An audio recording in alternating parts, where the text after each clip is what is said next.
আজকে এই জন্য জগতের মানুষকে খুশি করার দরকার নাই। আজকে জগতের মেম্বারকে খুশি করবে, একটা তিরপল পাবে। আজকে জগতের মোড়লকে খুশি করবে, 2 কেজি আটা পাবে, নইলে 2 কেজি চাল পাবে। আজকে জগতের মানুষকে খুশি করবে, হয়তো সাময়িকের জন্য একদিন আপনাকে মিষ্টি খাওয়াবে। আজকে জগতের মানুষকে খুশি করবে, হয়তো চায়ের দোকানে একদিনকার বিল দেবে। জগতের মানুষকে খুশি করবে, হয়তো আপনাকে একদিনের জন্য একটা মোটর সাইকেল দিবে, একটা মোবাইল হয়তো গিফট করবে। কিন্তু বাবারে, ওই জগতের মানুষকে খুশি করতে গিয়া কত হারাম কাজে যুক্ত হইতে হয়, কত মিথ্যে কথা বলতে হয়, কত রকমের আপনার সুদ ঘুষের টাকা নিয়ে আসতে হয়, তবেই তারা খুশি হয়। আজকে জগতের মানুষকে খুশি না করিয়া আল্লাহকে খুশি করে দেন, কারণ আল্লাহ কুল কায়নাতের মালিক। আজকে আল্লাহর কাছে যেটা চাইবে আজকে সেটাই আপনি পাইবেন। জোরে বলেন সুবহানাল্লাহ। বাবাজি ভাইরা, আজকে জগতের মধ্যে আমার ফাতেমা জোহরা রাদিয়াল্লাহু তাআলা আনহাকে বললেন, হে ফাতেমা, আজকে আল্লাহর কাছে তুমি চাইবা, আল্লাহ তোমাকে দেবে। বাবাজি ভাইরা, আমার মা ফাতেমা জোহরা রাদিয়াল্লাহু তাআলা আনহা এবার বললে, আব্বা গো, আপনার আল্লাহর কাছে চাইতে বলেছে, আল্লাহর কাছে চাইবো, আল্লাহ নিশ্চয় দেবে। আমার নবী বলেছে, আমাদের উম্মতিরা অর্থাৎ মা বোনেরা তাহাজ্জুদের নামাজের পরে আল্লাহর দরবারে যদি দোয়া করে, আজকে ওই মা বোনেদের দোয়া কিয়ামত পর্যন্ত ফিরাইয়া দেয় না। জোরে বলেন সুবহানাল্লাহ। মা বোনেরা যখন আঁচল উঠায়া আল্লাহ দরবারে দোয়া করে, আল্লাহ ওই দোয়াকে কারেন্টের মতো কবুল করে। কিন্তু আমার মা বোনেরা দোয়া করা তো দূরের কথা, 5 ওয়াক্ত নামাজ পড়ে না। 5 ওয়াক্ত নামাজ পড়া তো দূরের কথা, তাহাজ্জুদের নামাজ কাকে বলে জানে না। এরকম মা বোনেরা আছে না নাই? তাহাজ্জুদের নামাজ কাকে বলে অনেক মা বোনেরা জানে না। আজকে স্বামী খারাপ, স্বামী বিবির প্রতি অত্যাচার করে, আজকে স্বামী জুয়ে মত্ত হয়ে থাকে, মদ্যপান করে। আমি বলবো, মারে, তোমার ওই স্বামীর জন্য কেস কাচারে বিচার বসাইতে হবে না। তুমি 5 ওয়াক্ত নামাজ পড়ো, কোরআন তেলাওয়াত করো, রাত্রি বেলায় তাহাজ্জুদের নামাজের পরে আল্লাহর দরবারে দোয়া করো, তোমার স্বামী হেদায়াত হয়ে যাবে, আল্লাহ তাকে হেদায়েত করবে। জোরে বলেন সুবহানাল্লাহ। বাবাজি ভাইরা, ও আমার মা বোনেরা, আজকে আমার মা বোনেরা নামাজ পড়ে না, কোরআন তেলাওয়াত করে না। রমজান মাসে কোরআন তেলাওয়াত করার পরে রমজানে যেমনই পার হয়ে যায়, আজকে কোন তলবে ইলমকে ডেকে, আলেম ওলামাকে ডেকে, ইমাম সাহেবকে ডেকে, মুসল্লিকে ডেকে, চাচাকে ডেকে বলে, চাচা গো, এই কোরআনটা নিয়ে গিয়ে মসজিদে রাইখা দে। এখন ইমাম যদি বলে, মা, কোরআনটা মসজিদে কেন রাখবো? কারণ গোটা গ্রামের মানুষ যদি কোরআন মসজিদে রাখে, কারণ মসজিদের আলমারি তো অত বড় নয়, কোরআন কোথায় রাখবো? তুমি লাখ লাখ টাকা খরচা করে বাড়ি করেছো, আজকে বাড়িতে কোরআনটা রেখে দাও। ওই মা বলে, আমার বাড়িতে কোরআন রাখার মতো জায়গা নাই। বলে কি বলে না? লাখ লাখ টাকা খরচ করে ওই বাড়িটা কত সুন্দর করে বানিয়েছে, আজকে একটা কোরআন রাখার মতো যদি জায়গা না থাকে, ওই বাড়ির কোনো মূল্য না। আজকে বাড়িতে এলসিডি রাখবা, তার জায়গা হচ্ছে। আজকে বাড়িতে ওয়াইফাই কানেকশন করবা, তার জায়গা হচ্ছে। আজকে বাড়িতে টিভি রাখবা, তার জায়গা হচ্ছে। আজকে বাড়িতে একটা ফ্রিজ রাখবা, তার জায়গা হচ্ছে। বাড়িতে ওয়াশিং মেশিন রাখবা, তার জায়গা হচ্ছে। আজকে ফিল্টার মেশিন বসাবা, তার জায়গা হচ্ছে। আজকে জগতে যে জিনিসগুলা বাড়িতে রাখলে জগতেই থাকবে, পরের জগতে যাবে না, আজকে সেইগুলার জায়গা হয়। আর যে জিনিসটা এই জগতেও সঙ্গ দেবে, পরের জগতেও সঙ্গ দেবে, তার কেন বাড়িতে জায়গা হয় না? মারে, আজকে কোরআনের যদি থাকার মতো একটা জায়গা করে দাও, কবরে যখন তুমি যাবে, ডান দিকের মাটি বাম দিকের মাটি যখন চাপ দেবে তোমাকে চাপ দিতে পারবে না। ওই কোরআন সসম্মানে যাইয়া তোমার বুকের উপরে বসবে, কবরকে হুঁশিয়ারি দেবে, কবর তুমি এই বান্দাকে এই বান্দিকে চাপ দেবে না। কেন না সে আমাকে সম্মান করেছে, এই জন্য তার সম্মান করার দায়িত্ব হলো আমার। জোরে বলেন সুবহানাল্লাহ। বাবা যে ভাইরা, আমার মা বোনেরা, আজকে একটা কোরআনের মূল্য কত। আজকে জগতের মধ্যে কোনো কিতাব নাই, কোনো বই নয় যে বইয়ের মধ্যে সব শিক্ষা আছে। এরকম বই আছে নাকি? একটা বইয়ের মধ্যে শুরু থেকে শেষ, এক থেকে A to Z আছে? শিক্ষা নাই। আপনি ডাক্তারি পড়তে গেলে আপনাকে থিওলজি নিয়ে পড়তে হয়, বিজ্ঞান পড়তে গেলে আপনাকে বিজ্ঞান নিয়ে পড়তে হয়, দর্শন নিয়ে পড়তে হয়। আজকে আপনার যদি কোন রকমের ইঞ্জিনিয়ারিং করতে যান, তবে আপনাকে এডুকেশন পড়তে হয়। এক একটা ডিপার্টমেন্ট আছে নাকি? নাই বাবা, আছে। কিন্তু পৃথিবীর মধ্যে আমার আল্লাহ তাবারাক তাআলা এমন একটা কিতাব দিয়েছে, এমন একটা বই দিয়েছে, যেই বইয়ের মধ্যে ডাক্তারিও শিক্ষা আছে, মাস্টারিও শিক্ষা আছে, বিজ্ঞানীয় শিক্ষা আছে। যেই বইয়ে এক কথায় সব শিক্ষা আমার আল্লাহ দিয়েছে, যেই বইটার নাম হলো কোরআন। জোরে বলেন সুবহানাল্লাহ। বাবাজি ভাইরা, এই জন্য মা বোনেদের বলবো, আল্লাহ তাবারাক তাআলার কাছে তুমি দোয়া চাও, নামাজ পড়ে তুমি দোয়া চাও, তাহাজ্জুদের নামাজ পড়ে, মা নামাজ পড়ে তুমি দোয়া চাইবা, আল্লাহ তোমার দোয়াকে কবুল করবে। আর তুমি নামাজ পড়বা না, আল্লাহর দরবারে দোয়া করবা, ওই দোয়া আল্লাহর দরবারে পৌঁছাবে না। আমার বাবাজি ভাইরা, ওগো আমার মায়েরা, আমার ফাতেমা তো জোহরা রাদিয়াল্লাহু তাআলা আনহা বললেন, ঠিক আছে, পবিত্র জুম্মার দিন শুক্রবারে আমার ফাতেমা রাদিয়াল্লাহু তাআলা আনহা উনি যেন ঘরের মধ্যে গেলে 2 রাকাত নফল নামাজ পড়লেন, আল্লাহর দরবারে দোয়া করলেন, আল্লাহ গো, আজকে ইহুদি কন্যার বাড়িতে আমি দাওয়াত খাইতে যাব, আল্লাহ আজকে একটা নতুন পোশাক পরে যাইতে হবে। আজকে যদি নতুন পোশাক না পরে যায় আমাকে তার অপমান অপদস্থ করবে, আল্লাহ তুমি সহ্য করবে না। এই জন্য আল্লাহ গো, আমি ফাতেমা চাইতেছি আমাকে একটা নতুন পোশাক দাও। আল্লাহ বলে, জিবরিল রে, আর দেরি নয়, জলদি করে জান্নাত হইতে একটা সালমান কামিজ নিয়ে গিয়ে আমার ফাতেমাকে দিয়ে দাও, একটা পোশাক দিয়ে দাও, যে পোশাকটা পরিধান করে ইহুদির বাড়িতে আমার জান্নাতের রানী যাবে। হযরত জিবরিল আলাইহিস সালাতু সালাম জগতের মধ্যে আসলে, আর আসার পরে আমার ফাতেমার কাছে পোশাকটা দিয়ে গেলেন। আমার ফাতেমা জানতে পারলেন আমার কাছে আল্লাহর তরফ থেকে পোশাক এসে গিয়েছে। আমার ফাতেমা রাদিয়াল্লাহু তাআলা আনহা গোসল বানাইলে আর ওই পোশাকটা পরিধান করে আমার ফাতেমা ইহুদি কন্যার বাড়িতে যেন এগোতে শুরু করে দিলেন। এইদিকে ইহুদি কন্যা আমার ফাতেমার দিকে তাকায় আছে কখন আসবে, আর এইদিকে ইহুদি কন্যার বাবা, ওই ইহুদি অনেক নারীকে, অনেক মহিলাকে আপনার ফিট করে রেখেছে, যেমনই ফাতেমা বাড়িতে ঢুকবে আর অমনি তোমরা এমন কথা বলবে, এমন ভাবে ব্যঙ্গ করবে, এমন ভাবে অপমান করবে, এমন ভাবে লজ্জিত করবে, ওই ফাতেমা আমার বাড়িতে ঢুকা তো দূরের কথা, দরওয়াজা থেকে যেন নিজের বাড়ি চলে যায়। এরকম হয় না বাবা? কোন মানুষকে পছন্দ লয়, তাকে হাতে মারবো না কিন্তু ভাতে মারবো নাকি, এমন কথা বলবো আমার বাড়িতে থাকবেই না, তাই না? জামাই, এই দেখেন, জামাই গেছে শ্বশুর বাড়িতে, এখন শ্বশুর বাড়িতে যাওয়ার পরে এখন শাশুড়িকে বলছে যে মা তাহলে বাড়ি চলে গেলাম, শাশুড়ি বলছে তাহলে খাইয়া যায় গো। তো জামাই বলছে না আমার খাবো না, তো বলছে না খাইয়া যাও। এমন কোন শাশুড়ি আছে যে জামাইকে খালি মুখে বাড়ি বেঠায়? জি, ইচ্ছাকৃত ভাবে তো বেঠায় না। শাশুড়িদের মন চাই যে না জামাইকে খাওয়াবো।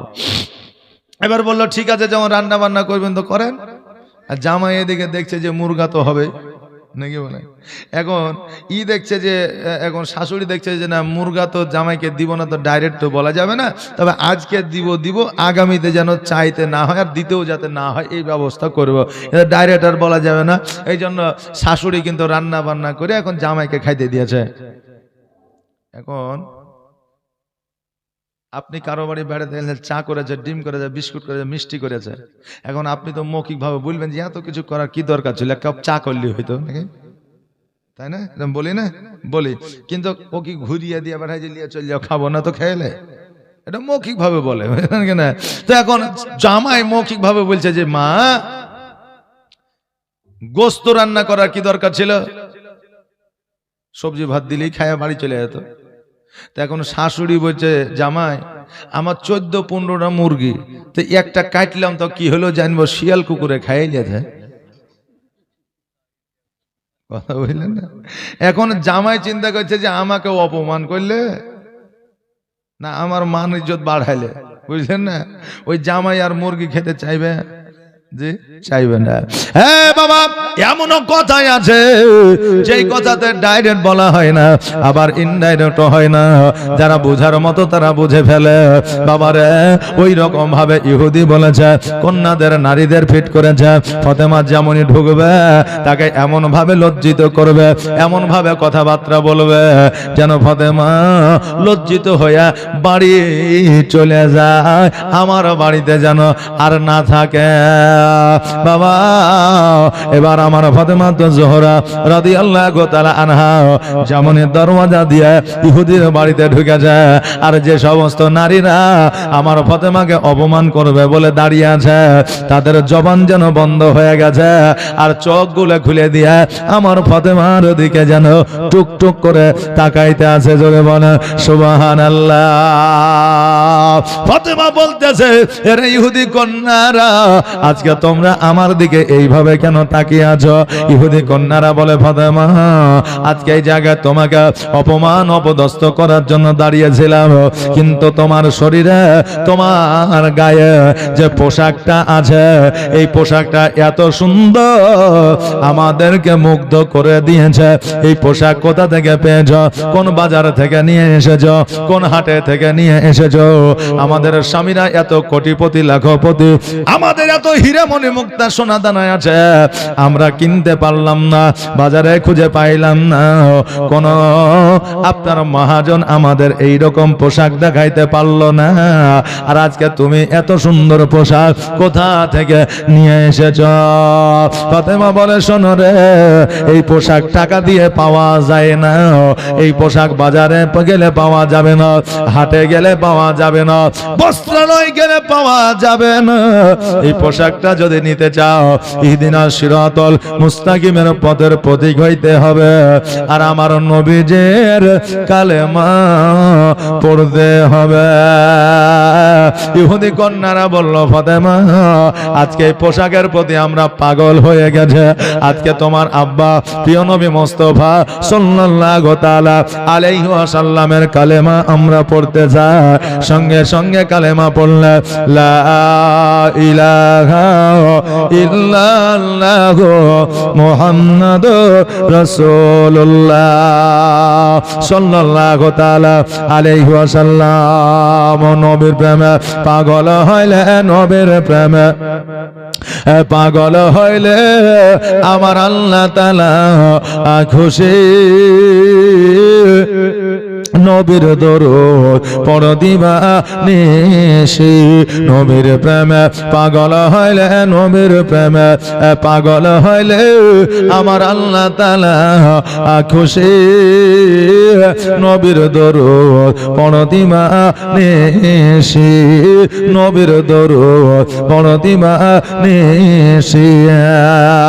ও কি নবীর প্রেমে পাগল হইলে আমার আল্লাহ তাআলার দিদার মিলে গো। ও কে নবীর প্রেমে পাগল হইলে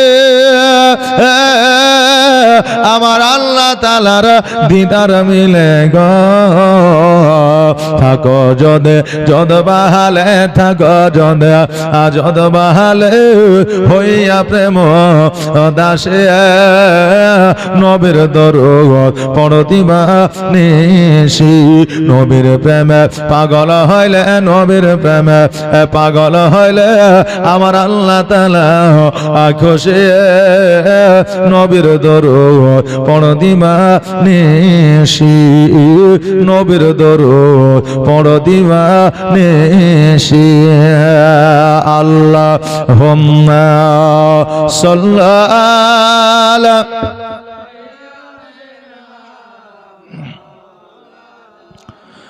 মুহাম্মাদ ওয়ালা আলা সাইয়্যিদিনা মুহাম্মাদ সাল্লাল্লাহু তাআলা আলাইহি ওয়াসাল্লাম।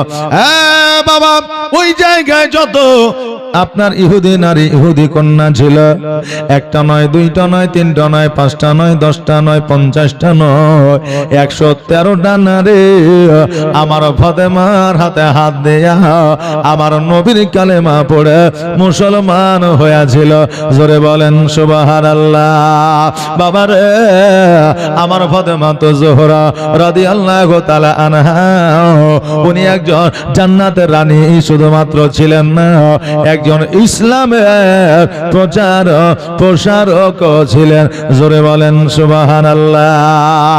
আমার ফাতেমা তো জোহরা রাদিয়াল্লাহু তাআলা নারীদের মধ্যে ইসলামের প্রচার ও প্রসার করেছেন।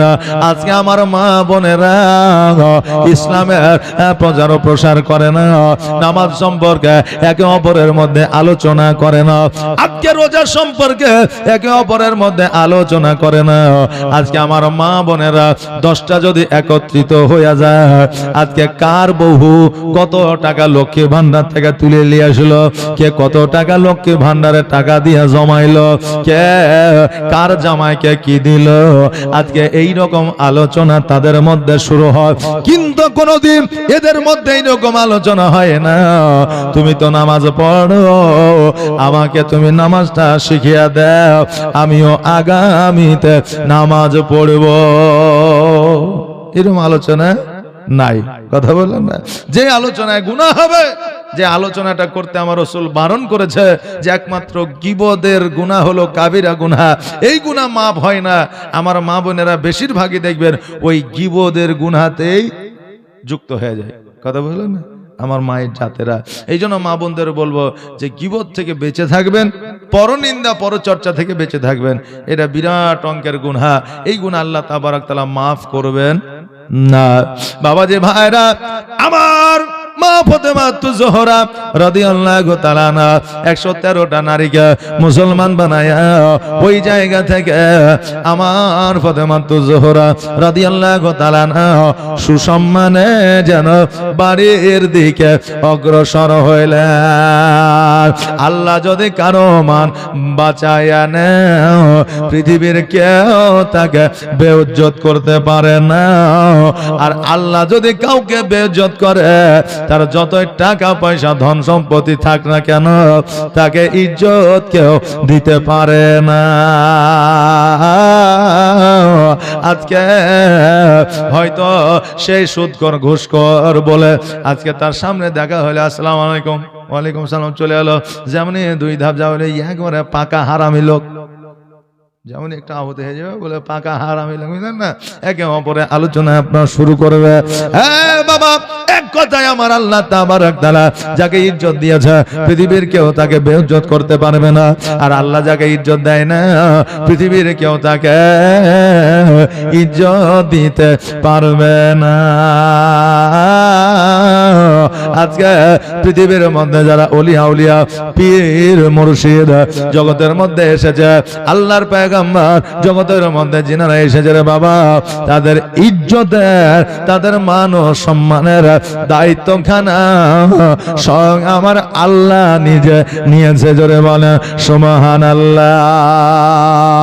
বেরাদার, আমার ফাতেমা বাড়িতে যখন প্রবেশ করেছে মিচকি হাসি দিয়া, মৃদু হাসি দিয়া আমার নবী বলতেছে, ফাতেমা গো, আজকে তোমার মুখে এত সুন্দর হাসি কারণটাকে? আমার ফাতেমা বলে, ইয়া রাসূলুল্লাহ, ইয়া হাবিবাল্লাহ, নবী গো, আমার আল্লাহ আমাকে পোশাক দিয়েছে, এতে তো আমি খুশি, তার চাইতে আরো বেশি খুশি এই জন্য আমি ইহুদি কন্যার বাড়িতে দাওয়াত খাইতে গিয়েছিলাম। একটা নয়, দুইটা নয়, পাঁচটা নয়, 50টা নয়, 100টা নয়, ও নবী 113টা কন্যা আমার হাতে হাত দিয়া আপনার কালেমা পড়ে মুসলমান হইয়া গেছে।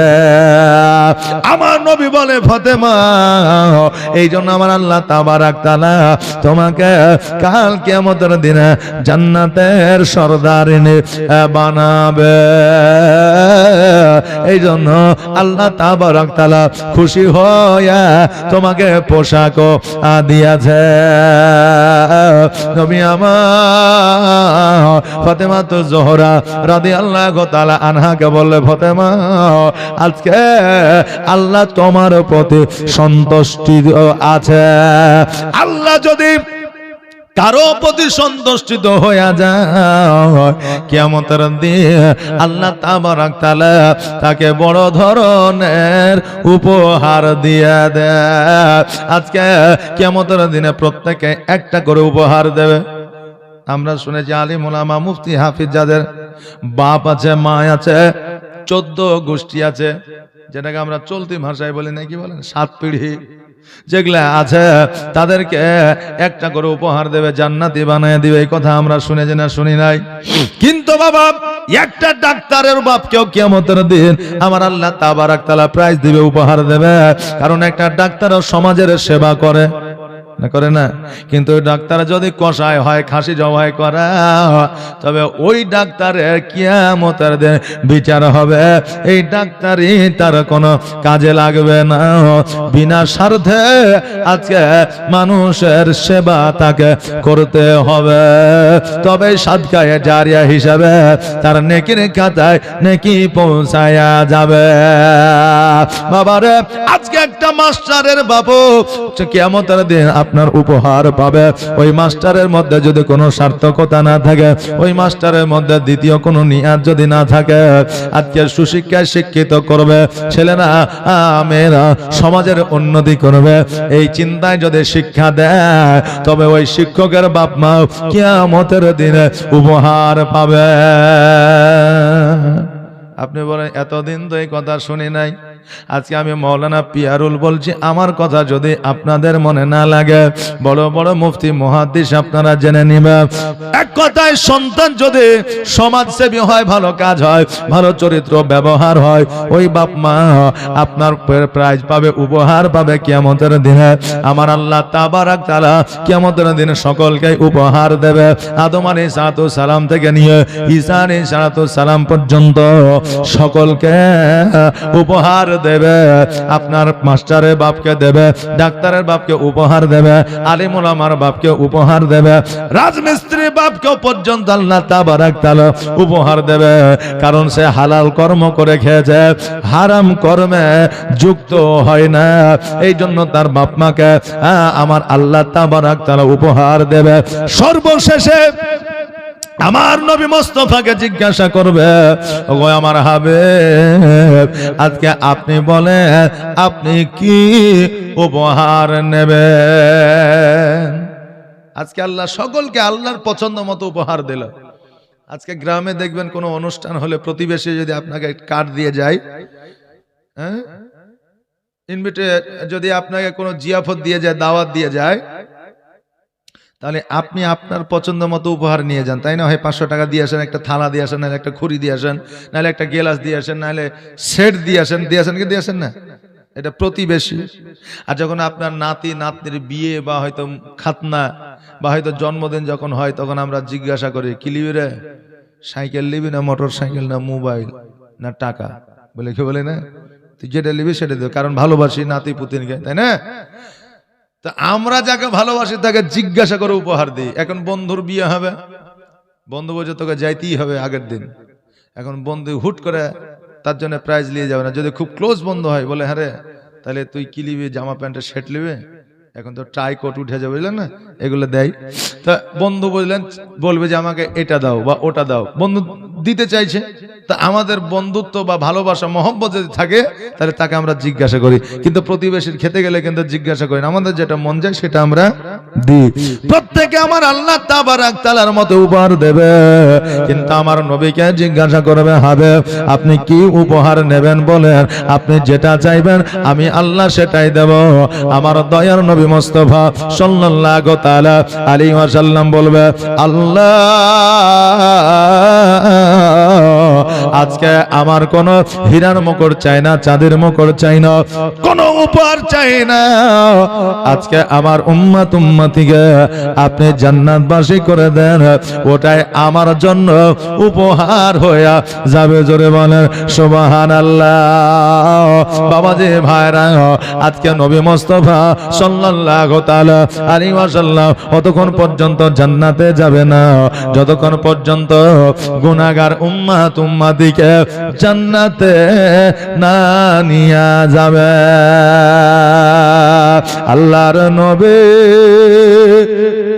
নূরের নবী গো, আপনি নবী আমার জীবনের জীবন, আপনি আমার জীবন সাথী, অন্ধকার কবরের বাতি